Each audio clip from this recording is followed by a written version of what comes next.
बहुत चर्चे हैं केस नंबर 9 के।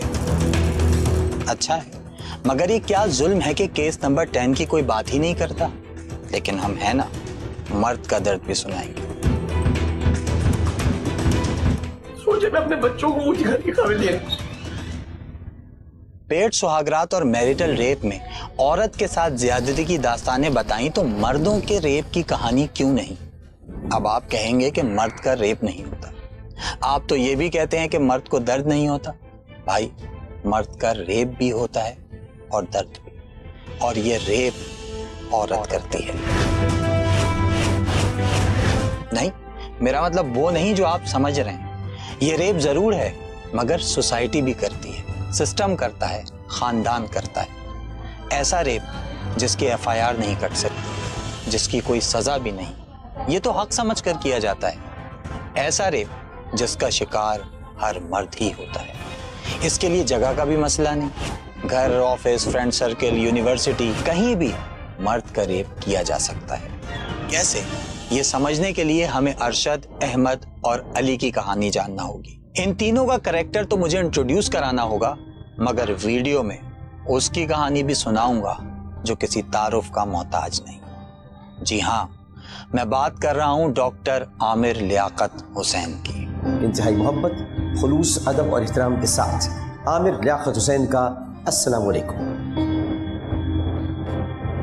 अरशद, जो घर में अकेला बैठा था कि अचानक डोर बेल बजी। बाहर देखा तो पोस्टमैन था। उसने एक लिफाफा अरशद को दिया। अरशद ने उसे खोला तो उसमें था खुला का नोटिस। अरशद अच्छा कमाता था, बीवी बच्चों पर लुटाता था, अपना घर था, एक्स्ट्रा मैरिटल अफेयर भी नहीं था। फिर ऐसा क्या हुआ जो बीवी ने खुला ले ली? ये बताने से पहले चलते हैं कराची यूनिवर्सिटी, जहां अहमद शॉक्ड बैठा था। हालत ये थी कि जमीन फट जाए और वो उसमें धंस जाए, क्योंकि पूरे डिपार्टमेंट के सामने सारा ने उसे हैरेसर कहते हुए थप्पड़ मार दिया था। वो सारा जो उस पर मरती थी, उससे शादी करना चाहती थी। लेकिन फिर थप्पड़ क्यों, बताऊंगा। लेकिन उससे पहले मिलिए अली से, जिसका जनाजा अभी अभी घर आया है। यह 28वां रोजा था। अली तो ऑफिस गया था, आज उसे तनख्वाह मिलनी थी। तो फिर यह सब कैसे हुआ? कत्ल था या हादसा? जी नहीं, अली ने खुद मौत को गले लगाया। लेकिन क्यों? डॉक्टर आमिर लियाकत हुसैन, अरशद, अली और अहमद का आपस में क्या ताल्लुक? भाई, तीनों का गम एक था, रीजन एक ही था। वो रीजन जिसकी वजह से अरशद से उसकी बीवी ने खुला ली, सारा ने अहमद को थप्पड़ मारा, अली ने जिंदगी को छोड़कर मौत को चुना और आमिर भाई इस दुनिया से चले गए। वो रीजन था मैन रेप।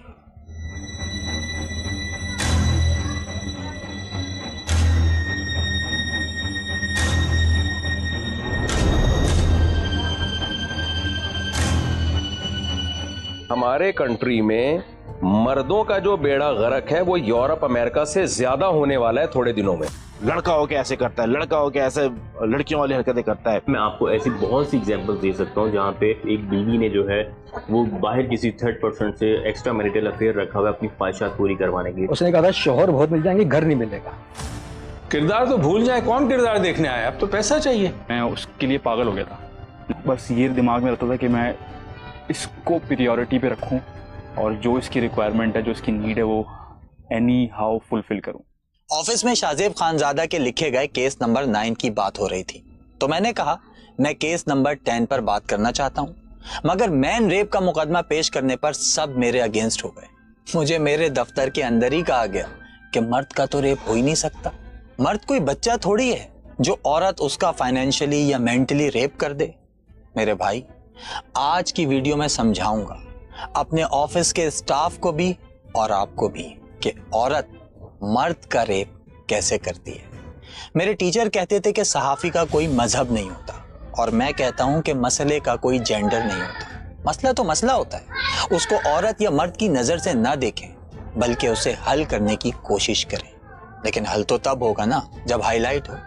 चलिए इसे हाईलाइट भी करते हैं और सॉल्व भी। उस दिन आमिर भाई बहुत उदास थे जब उन्होंने ये आखिरी वीडियो रिकॉर्ड की। मैं उनका प्रोड्यूसर रह चुका हूँ, बोल में उनके साथ काफी अरसा काम किया। उनकी दूसरी शादी भी मेरे ही सामने हुई थी।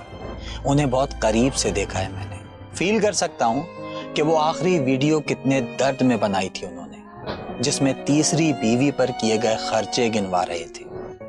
इनको 5 लाख रुपए हाथ में रखे, जो औलाद पैदा होने वाली थी उसके खर्चे के लिए स्ट्रॉलर खरीदनी थी और बहुत सारी चीजें थी, वो मैंने इनको उसके पैसे दिए, खरीदारी की, शॉपिंग की। अपना मोबाइल भूल गई थी जो मैंने 4 लाख रुपए दिलाया था। आमिर भाई ये वीडियो बनाने पर क्यों मजबूर हुए, ये समझने के लिए आपको अरशद की कहानी जानना होगी। आज अरशद खुशी से फूला नहीं समा रहा था, क्योंकि ये उसकी लाइफ का सबसे बड़ा दिन था। आज लाइबा से उसकी शादी थी। ये अरेंज मैरिज थी। अरशद ने MBA किया हुआ था, इसलिए जॉब भी अच्छी थी। बस एक लाइफ पार्टनर की जरूरत थी, वो भी मिल गया। शादी के बाद अरशद और लाइबा इस्लामाबाद शिफ्ट हो गए। सारा एक्सपेंस कंपनी ही उठा रही थी, इसलिए सेविंग भी होने लगी। दोनों ने फैसला किया कि क्यों ना अपना घर ले लिया जाए। अरशद के ससुर का कराची में रियल एस्टेट का काम था, तो उसने उनसे ही अपनी ख्वाहिश का इजहार कर दिया। ससुर बोले, कराची में फ्लैट लेना है तो कम से कम 6 लाख मुझे दो। आई थिंक तकरीबन 6 लाख रुपीस हमारे पास जब जमा हो गए 1-1.5 साल के अंदर, 2 साल के अंदर, तो फिर कांटेक्ट किया मेरी वाइफ ने, कहना पापा हमें वहाँ घर ढूंढने को। तो उन्होंने कहा कि इसमें तो कुछ भी नहीं होगा, 5-6 लाख में क्या होता कुछ भी होता। तो मेरी वाइफ ने कहा कि ऐसा कर दूँ, मैं अपना जेवर भी आपको दे दूंगी। 3-3.5 लाख का जेवर है, तो 9-10 लाख में कुछ काम हो जाएगा कि हाँ इसके अंदर हो जाएगा, इसके अंदर कर देंगे। आप जानते हैं जब इमरान खान ने मिडिल क्लास अफराद के लिए अपना घर स्कीम अनाउंस की थी, तो उसमें अप्लाई करने वालों की तादाद तकरीबन 20 लाख थी, जिसमें से 13 लाख से जायद मर्द थे। तो क्या वो मर्द सिर्फ अपनी जात के लिए घर ले रहे थे? मर्द का घर क्या होता है यार? माँ, बहन, बीवी और बच्चे। मकान तो वो अपनी फैमिली को सिक्योर करने के लिए लेता है। अकेला मर्द तो कहीं भी गुजारा कर लेगा, लेकिन जब वो घर बनाने का सोचता है तो सिर्फ इसलिए कि उसकी फैमिली का फ्यूचर सिक्योर हो सके। मिडिल क्लास आदमी के लिए तो घर बनाना वैसे भी पाकिस्तान बनाने जैसा है, जिसके लिए कुर्बानियां देने वाले ये जानते थे कि उसका फल उनकी आने वाली नस्लें खाएंगी, क्योंकि हमारे आबाओ अजदाद को ये पता था कि वो या तो मारे जाएंगे या जिस हाल में पाकिस्तान आएंगे उसे बेहतर बनाते बनाते दुनिया से चले जाएंगे।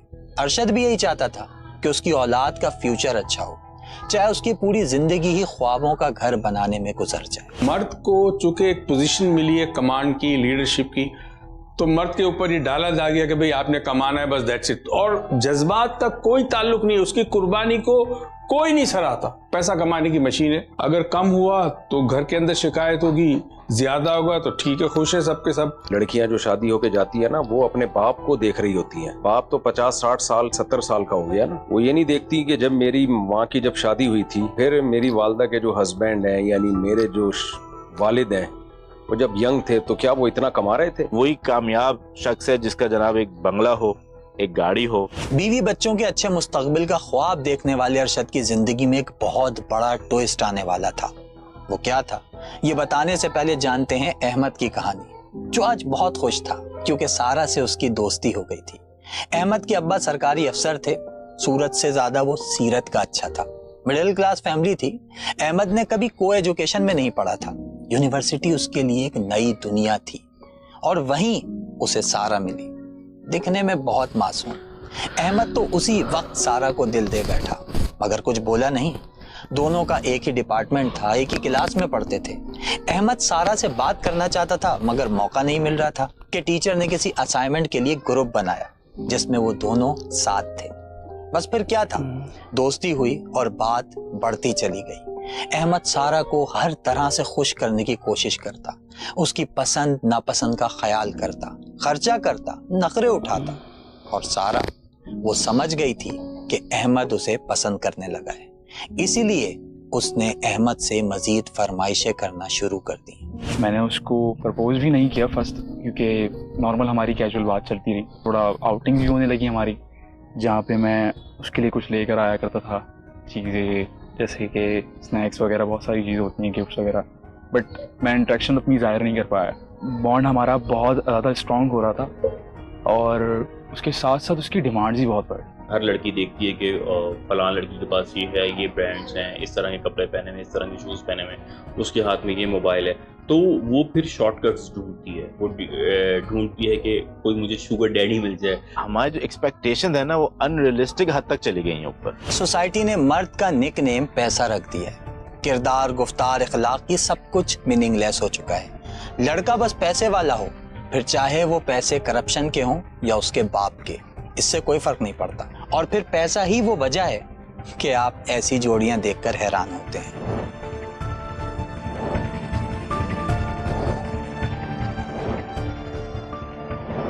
असल में लड़की मोहल्ले के जमशेद के साथ जीने मरने की कस्में खाने के बाद जमशेद के बाप की उम्र के शख्स के साथ रहने का फैसला करती है, सिर्फ इसलिए कि जमशेद वो सारी ख्वाहिशात पूरी कर ही नहीं सकता जो शकूर भाई कर रहे हैं। जैसे आमिर भाई ने अपनी तीसरी बीवी की हर ख्वाहिश पूरी की। मुझे सबसे पहले इन्होंने गाड़ी गिफ्ट की। इस शख्स का फाइनेंशियली ही नहीं, मेंटली रेप भी हो रहा था। दुनिया की सारी आसाइशें देकर भी वो अपना रिश्ता ना बचा सके। मेरे घर के, मेरे कल्ब के दरवाजे आज भी खुले, वो जब चाहे आज मैं उसको हाथ नहीं लगाऊंगा। अगर छोटी उम्र की लड़कियां अपने बाप की उम्र के मर्द के साथ अखलाक और किरदार की वजह से ही शादियां करती हैं, तो फिर मुझे एक ऐसी लड़की दिखा दो जिसने किसी गरीब बूढ़े से शादी की हो। मेरे भाई, अच्छी जिंदगी गुजारना सबका हक है, लेकिन सिर्फ पैसा होना अच्छी जिंदगी की श्योरिटी नहीं, वरना आज आमिर भाई और दानिया साथ होते।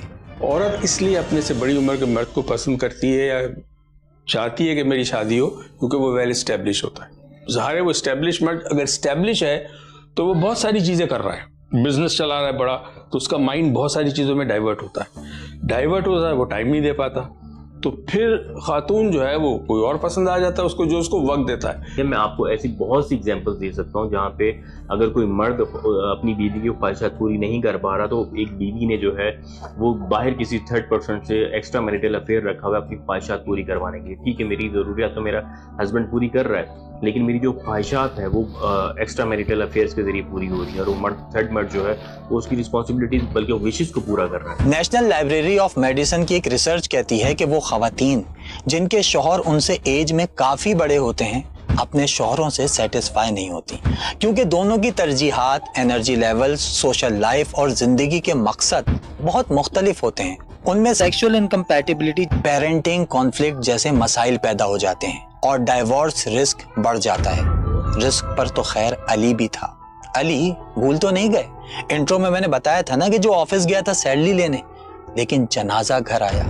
1 साल पहले ही उसकी जॉब लगी थी, 5 बहनों का एक लौता भाई था, तनख्वाह नॉर्मल थी, गुजारा भी हो रहा था।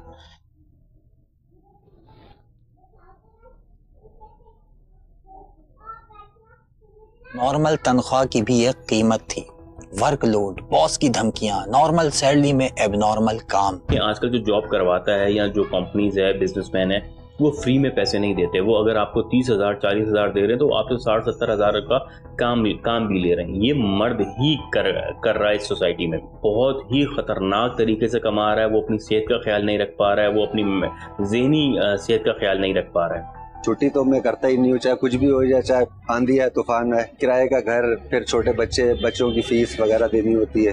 अगर वो बड़ी ऑफिस में भी काम कर रहा है, वहाँ उसके स्ट्रेसेस है, टेंशन्स है, अगर उसको सेल्स के टारगेट है तो वो उसको पूरे करने। लोग कहते हैं कि बेटा पैदा होने पर ज्यादा खुशी मनाई जाती है, हर कोई चाहता है कि पहला बेटा हो।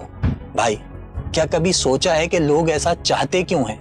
लड़के के दुनिया में आने से पहले ही उससे उम्मीदें लगा ली जाती हैं। वालिदैन गरीब हो तो कहते हैं हमारा सहारा बनेगा, जितने लड़के होंगे उतना पैसा आएगा, सब काम करेंगे। मिडिल क्लास हो तब भी पूरा घर लड़के की तरफ ही देखता है कि ये करेगा जो करेगा। वालिदैन अमीर हों तो कहते हैं कि जायदाद और बिजनेस संभालेगा, डॉक्टर बनेगा, इंजीनियर या पायलट बनेगा। उससे नहीं पूछा जाता कि वो क्या चाहता है। अपने बोझ के साथ साथ दूसरों की ख्वाहिशात और उम्मीदों का बोझ भी लड़के को ही उठाना पड़ता है। और वो लड़का जब बड़ा होकर मर्द बनता है तो सुबह उठते ही अपनी जिंदगी का पहले हिसाब करता है। खाने के पैसे, घर के बिल, पैसे बचाने का कोई रास्ता, बच्चों की फीस, बाप की दवाई, माँ का इलाज। इस फिक्र में उसकी पर्सनल लाइफ, इमोशंस, ख्वाहिशात सब कहीं दफन हो जाता है। सुबह सवेरे हम निकलते, शाम तक सिर्फ कमाते ही रहते और रात को खाना खा के सो जाते, फिर अगली सुबह यही चलता रहता है। फीलिंग्स कहाँ से रहेंगी? जब सिर्फ हम पैसे कमाने की मशीन ही बन चुके हैं। मर्द के जहन में बहुत कुछ सवार होता है कि मुझे पढ़ना है, जल्दी पढ़ना है, फिर जल्दी से जॉब लेनी है, फिर उस जॉब में जल्दी से ऊपर भी जाना है, प्रमोशन हासिल करनी है, ताकि एक मैं इतना कमा सकूं कि मैं घर भी ले सकूं, मैं गाड़ी भी ले सकूं, मैं शादी भी कर सकूं, मैं अपने बहन भाइयों को भी सपोर्ट कर सकूं, मैं अपने माँ बाप को भी कर सकूं। अरशद भी पैसे कमा रहा था, जमा कर रहा था, बीवी ने जेवर भी बेच दिया, मगर जो फ्लैट मिला वो 15 लाख का था। अरशद के ससुर ने कहा चलो तुम मुझसे उधार ले लो और उसे देते रहना, घर अपना भी हो जाएगा। और ऐसे ये घर अरशद ने अपनी बीवी के नाम पर ले लिया। लेकिन कहते हैं ना कि जब इंसान को मिलता है तो वो और ज्यादा की तरफ जाता है। अरशद भी यही चाहता था कि ये फ्लैट बेचकर इससे ज्यादा अच्छा फ्लैट ले ले, और यहीं से शुरू हुआ असल मसला, क्योंकि नया फ्लैट अरशद ने अपने नाम पर लिया।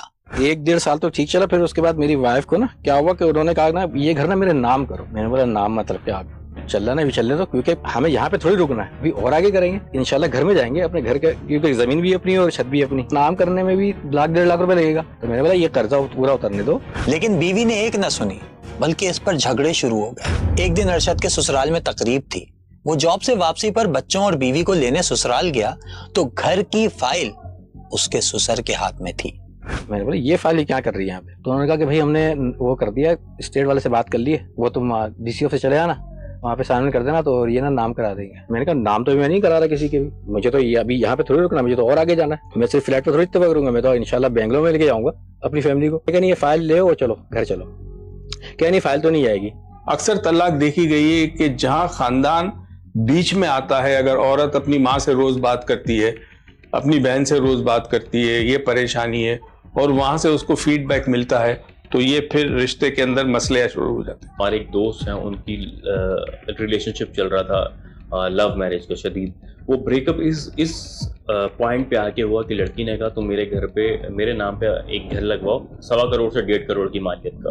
तो उसने कहा इतनी तो मेरी वर्थ नहीं है। तो उसने कहा तुम मुझसे प्यार नहीं करते। अच्छी जॉब, अच्छी तनख्वाह और अपना घर होने के बावजूद अरशद स्ट्रगलिंग फेज में था।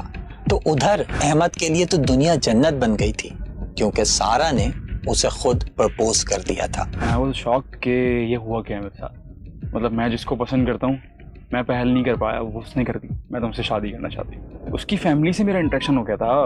उसने अपनी वालदा से मेरी बात करवाई।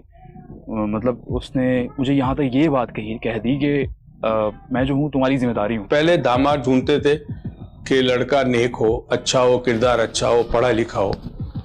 आज देखते हैं पैसा कितना है लड़के के पास। मीडिया ने भी पैसा पैसा दिखा दिखा के, ड्रामो फिल्मों ने भी पैसा पैसा दिखा दिखा के, मोटिवेशनल स्पीकर्स भी, दौलत सब कुछ, पैसा सब कुछ। कुफ्र की तो दावत ही यही है ना। तो जब मादा परस्ती इतनी ज्यादा आएगी तो शौहर तो फिर जाहिर है वो डिप्रेशन में जाएगा, वो नहीं कमा सकता। अहमद सारा के घर रिश्ता भिजवाने के लिए बस जॉब लगने का वेट कर रहा था, तो उधर अली अपनी जॉब बचाने के साथ साथ दूसरी जॉब भी ढूंढ रहा था। बॉस की गालियां, टारगेट मीट करने का जुनून, तनख्वाह कटने का डर, ये सब अली को मेंटली बर्बाद कर रहा था। और ये सिचुएशन सिर्फ अली की नहीं, बल्कि हर फील्ड से ताल्लुक रखने वाले मर्द के साथ होती है। फैक्ट्रीज में काम करने वाले 80% से ज्यादा मर्द हाई स्ट्रेस का शिकार रहते हैं, क्योंकि उनसे 12-12 घंटे काम लिया जाता है और बदले में मामूली सी तनख्वाह। और आपको ये जानकर हैरानगी होगी कि मर्द हॉस्पिटल्स जैसी जगहों पर भी वर्क प्लेस बुलिंग का विक्टिम बनते हैं। एक रिपोर्ट कहती है कि प्राइवेट कंपनीज और स्कूल्स में काम करने वाले 25 से 38% मर्दों में शदीद डिप्रेशन पाया गया और 50% मर्दों को उनमें से बुली किया गया था। मर्द की जिंदगी में स्ट्रेस बहुत होता है और स्ट्रेस बहुत सारी बीमारियों की रीजन होती है। उसमें एक जो होता है वो हार्ट अटैक होता है। तो अक्सर मर्द हार्ट अटैक से मरते हैं। जो भी डबल जॉब करते हैं वो उनको लाजमी उनका स्ट्रेस लेवल आम बंदे से ज्यादा होता है। नींद पूरी नहीं होती। तरह से आप अगर ऑफिस जॉब है तो आप 24 में से 18 घंटे अगर बैठे हुए हैं तो वही फिजिकल बीमारियों का बाइस है। जरा सोचिए, एक मर्द सुबह जल्दी उठकर काम पर जाता है इसलिए क्योंकि पैसे ना कट जाएं। बॉस लंबी दाढ़ी, 5 वक्त का नमाजी, मगर तनख्वाह ऐसी ऑफर करता है कि काफिर भी शर्मा जाएं। उसमें से भी पैसे काटने के लिए बेताब रहता है। फिर दिन भर गधे घोड़ों की तरह काम करना, गलती हो जाने पर बॉस के रूम में या भरे ऑफिस में जलालत अलग। सेल्फ रिस्पेक्ट की धज्जियां उड़ जाती हैं भाई, मगर कुछ कह नहीं सकते क्योंकि जॉब जाने का डर भी होता है। महीने के आखिर में टारगेट कंप्लीट भी करना है, वरना उस पर भी पैसे कटेंगे। 10 घंटे ऐसे माहौल में जो काम करेगा शख्स, घर आने के बाद क्या बचेगा उस आदमी के पास, सिवाय इसके कि थोड़ा आराम कर ले ताकि कल फिर जलील हो सके। मगर तब घर वालों की शिकायत, तनख्वाह कम है, वक्त पर नहीं देते, पैसे क्यों कटे, ये कैसा काम हुआ, फला के बेटे को देखो, फला के शौहर को देखो, कितना कमा रहा है, कितना कामयाब है। और इसी कंपैरिजन की वजह से हमारी सोसाइटी में तलाकों का रेशियो बढ़ रहा है। हमारे माँ बाप यूजुअली समझते हैं कि ऐसे में करूंगा तो बच्चा मोटिवेट होगा कि यार मैं भी मेहनत करता हूँ, अपने दोस्त से आगे निकल जाता हूँ। ऐसा नहीं होता और डीमोटिवेट हो जाता है बच्चा कि वो और डिप्रेशन के उस स्पाइरल में चला जाता है। अब आप कहेंगे यार ये तो इस्लाम कहता है कि बीवी का नान नफका पूरा करना मर्द की जिम्मेदारी है। बिल्कुल है, लेकिन यहाँ तलाकें या खुला नान नफका पूरा ना करने पर नहीं हो रही, क्योंकि अब जरूरियात की जगह ख्वाहिशात ने ले ली है। तो सोशल मीडिया पे देख रहे हैं कि जी वो व्लॉगर अपनी वाइफ को मलेशिया घुमा के ला रहा है, व्लॉगर जो है अपनी वाइफ को थाईलैंड घुमा के ला रहा है और कहाँ कहाँ झूलों में बिठा रहा है। लड़कियां एहसास कमतरी में जाती हैं कि हमारा हस्बैंड तो हमें अंडा मोड़ के 2 पराठे नहीं खिला सकता ले जाके। तो वो भाई वो व्लॉगर हैं, वो पैसे वाले लोग हैं। तो ये नेचुरल नॉर्मल नहीं होता सब जगह, किसी के पास होता है लेकिन मेजॉरिटी के पास इतना पैसा नहीं होता। एक रिपोर्ट कहती है कि लाहौर में 2021 में 11,000 से ज्यादा खुला के केसेस दायर हुए, 2022 में 13,000, 2023 में 14,000 और 2024 में 16,000 से ज्यादा केसेस रिपोर्ट हुए। सिंध हाई कोर्ट की वेबसाइट पर लिखा है कि 2020 में 11,000 से ज्यादा खुला के केसेस हुए, जबकि 2021 में उनमें 37% इजाफा हुआ और 2022 में 16,000 से ज्यादा खुला के केसेस रिपोर्ट हुए। यानी पिछले 5 सालों में 1,70,000 बीवियों ने अपने शौहरों को छोड़ने का फैसला किया। तो क्या ये सारे मर्द बुरे थे, बदकिरदार थे या अपनी बीवियों को मारते थे? ऐसा नहीं है मेरे भाई, हर बार मर्द विलन नहीं होता। जैसे अरशद, वो तो अपनी बीवी और बच्चों का हीरो बनना चाहता था, लेकिन उसकी बीवी ने उसे अपनी नजरों में और सबके सामने मुजरिम बना दिया। रोज रोज के झगड़ों से तंग आकर अरशद ने भी बड़ा फैसला कर लिया। फैमिली सिस्टम तबाह होगा। मर्द को पता चल जाएगा यार शादी के बाद बखेड़े ही बखेड़े हैं, तो वो कहेगा गर्लफ्रेंड बनाओ, इस्तेमाल करके उसको टिश्यू पेपर की तरह फेंको जाके, जैसे वो करते हैं उस सोसाइटी में होता है। और वहां रेप इतने ज्यादा होते हैं ना मगरिबी दुनिया में, आपको आम लोग नहीं बताएंगे। ये मैंने अपना बैग पैक किया, मैंने राशन रखा, उनके हाथ में आई थिंक 3,500-4 हज़ार रुपए थे, ये दिए। और क्या कहते हैं इसको, मैंने बोला कि और वो चाबी, तो मैंने बोला भाई ये तीनों चीज़ें रखी हुई हैं, इन तीनों चीज़ों में से कोई भी कमी हो ना, राशन कम हो जाए तो मुझे बता देना, पैसे ख़त्म हो जाए तो मुझे बता देना, ठीक है। और ये घर की चाबी रखी हुई है, तुम्हें घर मुबारक हो। मेरे माँ बाप ने मुझे इसलिए नहीं पाला था या इसलिए इतने वो काबिल नहीं किया था कि मैं उनकी गालियाँ सुनूं। अच्छा, निकलते निकलते बस मैंने एक वो बोला, मैंने बोला ये बताओ कि तुम्हें घर चाहिए, आखिरी मरतबा पूछा हूँ तुमसे, तुम्हें घर चाहिए या शोहर चाहिए? रजा भाई इसी बात की उसने जब भी मेरा दिल कमज़ोर होता ना उसकी तरफ से कि चलो मिल लो, कुछ कर लो, वो लफ्ज़ सुन के ना याद करके मैं तसल्ली कर लेता हूँ। उसने कहा था शोहर बहुत मिल जाएंगे, घर नहीं मिलेगा। उसने कहा था शोहर बहुत मिल जाएंगे, घर नहीं मिलेगा। और फिर जो हुआ वो मैं आपको इंट्रो में बता चुका हूँ। अरशद की वाइफ ने ईंटों के मकान के लिए अपने रिश्तों का घर कॉम्प्रोमाइज कर दिया और खुला ले ली। आज वो मकान उन्हीं का है, बच्चे भी माँ के साथ हैं, लेकिन अरशद जिसने वो घर ही बीवी बच्चों के लिए लिया था वो नहीं रहा। ये नहीं, अगर मैं अपनी जात को देखूं तो मैंने अपनी बीवी से, अपने ससुर से 9 लाख रुपए थे उधार। उसके सिलसिले में मैंने जब अकाउंट वो निकाले, अकाउंट स्टेटमेंट निकाले मैंने, तो जब मैंने इनको टोटल किया तो मैंने 24,40,000 रुपए दे दिए थे। एक अरशद का घर था जो लालच और जिद की भेंट चढ़ गया, तो उधर अहमद का घर बनने से पहले ही उजड़ गया। जब उसने सारा को बताया कि मेरे घर वाले तुम्हारे घर आना चाहते हैं, तो सारा मामला ही पलट गया। तो उसने मुझे मना कर दिया शादी का। मैं शॉक हुआ कि यार ये क्या सीन है। तो थोड़ा सा मैं गुस्सा हो गया। मैंने उससे पूछा कि क्यों तुमने मुझे इनकार किया है, बताओ मुझे। उसने मुझे थप्पड़ मार दिया, यूनिवर्सिटी में लॉबी के अंदर थप्पड़ मार दिया उसने मुझे। और फिर लोग जमा हुए, लोगों ने पूछा कि भाई क्या हुआ, उसने बोला ये मुझे हरास कर रहा है। लड़का जब लड़की को लूटता है तो उस पर आवाज उठती है, जब लड़कियां लड़कों को लूटती है तो कोई आवाज उठती नहीं है उस पर। अब फिर आखिर में बच जाने वाला आर्ग्यूमेंट कि मर्द क्या बच्चा है, औरत ने जबरदस्ती तो जेब में हाथ डालकर पैसे निकाले नहीं थे, वो ना देता। तो मेरे भाई, धोखा भी किसी चीज का नाम है। क्या आप जानते हैं कि पाकिस्तान के कानून में अगर कोई मर्द औरत के साथ शादी की कमिटमेंट करके सेक्स कर ले और शादी ना करे तो वो रेप कंसिडर होता है। अब यहाँ ये आर्गुमेंट दे दो कि औरत क्या बच्ची है। जो मर्द औरत को अपनी मोहब्बत के जाल में फंसाकर उनकी प्राइवेट पिक्चर्स लेते हैं तो क्या ब्लेम सिर्फ औरतों पर आता है? मर्द पकड़ा जाता है, मर्द को सजा मिलती है, जो कि मिलनी भी चाहिए। फिर ऐसा औरत के लिए क्यों नहीं? मर्द औरत के दिल से खेले तो विक्टिम औरत, यही काम औरत करे तो मर्द क्या बच्चा था? मर्द औरत को धोखा दे तो मर्द जालिम, औरत मर्द को धोखा दे तो ये उसका फैसला कि वो किसके साथ रहे या ना रहे। क्या औरत धोखा दे नहीं सकती या मर्द धोखा खा नहीं सकता? ऐसा किस किताब में लिखा है? अहमद भी तो सारा से मोहब्बत करता था, लेकिन सारा ने उसे हनी ट्रैप किया। न सिर्फ ट्रैप बल्कि बेइज्जत भी किया यार। लेकिन उधर अली, जिसको घर वालों के सामने अपनी इज्जत बचानी थी। रमजान खत्म होने वाले थे और अली बेसब्री से अपनी तनख्वाह का वेट कर रहा था। 28वें रोजे को आखिरकार उसे सैलरी मिल गई। लेकिन ये क्या, वो खुश होने के बजाय जमीन पर गिर पड़ा। बॉस ने ईद से पहले उसकी आधी सैलरी काट ली थी। अली रोता हुआ बॉस के पास गया। वो ईशा की नमाज पढ़ रहे थे। अली ने गिड़गिड़ा कर कहा, सर मैंने टारगेट पूरा करने की बहुत कोशिश की, ईद सर पर है, प्लीज रहम करें। मगर बॉस बोले, Ali you know I love your dedication, but rules are rules. पूरा महीना काम करने के बाद हाथ में आधी तनख्वाह, वो घर किस मुंह से जाता? जानता था कि ये पैसे लेकर गया तो घर वाले कितना सुनाएंगे। अली की आंखों में खून उतर आया, दिमाग ने काम करना छोड़ दिया। दिल ने सिर्फ एक ही मुतालबा किया, आजादी। तमाम परेशानियों से, बॉस की झड़कियों से, घर वालों के तानों से मुकम्मल आजादी।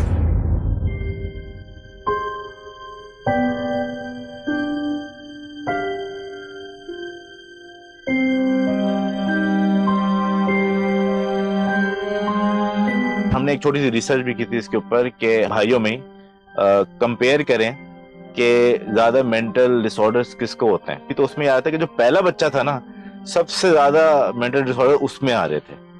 तो ये बड़ी इंटरेस्टिंग सी बात थी कि पहले बच्चे पे हम बहुत जोर देते हैं ना कि इसने पढ़ना है, इसने बड़ा बनना है, इसने खुद भी स्टेबल होना है, बहन भाइयों की भी शादी करानी है, माँ बाप को भी इसने संभालना है। जिन पैसों से उसने घर वालों के लिए कपड़े खरीदने थे, उन्हीं से अली के कफन दफन का इंतजाम हुआ। मैन रेप ये सिर्फ इन 4 किरदारों के साथ नहीं हुआ, बल्कि हमारी सोसाइटी के हर 100 में से 80 मर्द इसी रेप का शिकार होते हैं।